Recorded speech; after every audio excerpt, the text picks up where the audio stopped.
మీసం సురేష్ గారు. Yes. So ఇట్లాగ 1000 కోట్లు దాటిపోతుంది కనుక మీరు అక్కడ అకౌంటెంట్ సినిమా లోపల. సో అంత ఆ డబ్బుని చూసి ఒక్కసారి షాక్ అయిపోతారు.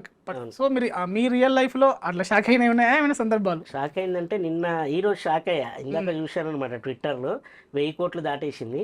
అలా 1000 కోట్ల నుంచి ఇంకెక్కడ వరకు పోయి ఎక్కడ ఆగుతుందో అర్థం అవ్వట్లేదు. సో ఇంత కలెక్షన్స్ వస్తుంటే నాకు ఒకటేసారి చూసాము అసలు రియల్లీ. ఎందుకంటే ఇప్పుడు అన్ని వుడ్స్ ఉంటాయి మరి, ఏదంటే బాలీవుడ్, మాలీవుడ్, హాలీవుడ్, టాలీవుడ్, కోలీవుడ్ అని ఈ అన్ని వుడ్లు ఆల్ ఇండియా వైజ్ లా all woods are blasting now in all India wise. So I'm so happy. ఇంత బ్లాస్టింగ్ చేస్తున్న మన సినిమా అంటే తెలుగు సినిమా, ఇండియా సినిమా అంటే మన ఇండియాలో ఉన్న అన్ని వుడ్స్ బ్లాక్ చేసేసి వరల్డ్ వైడ్ గా ఫైర్ అవుతుంది.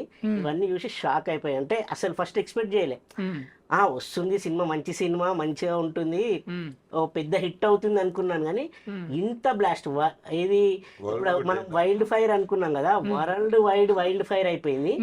దట్టు మన ఇండియా అంటే మన ఇండియా సినిమాని వాళ్ళు అందరు ఆదరిస్తున్నందుకు చాలా హ్యాపీగా అనిపిస్తుంది. అన్ని వుడ్లు కలిసి మన రెడ్ శాండల్ అదే అందుకే నేను అన్నా, ఏమన్నా అన్ని వుడ్స్ కలిపి మన సినిమా బ్లాక్ చేసేసింది అంటున్నాను.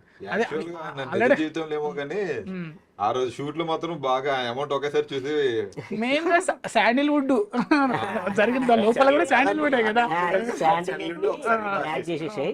సో ఈ బ్లాస్టింగ్ లో అంటే ఒక విధంగా మనం అంటే సినిమా విధంగా ప్రౌడ్గా చెప్తున్నాను, ఏదో మనం ఒకరిని అది చేయాలని కాదు.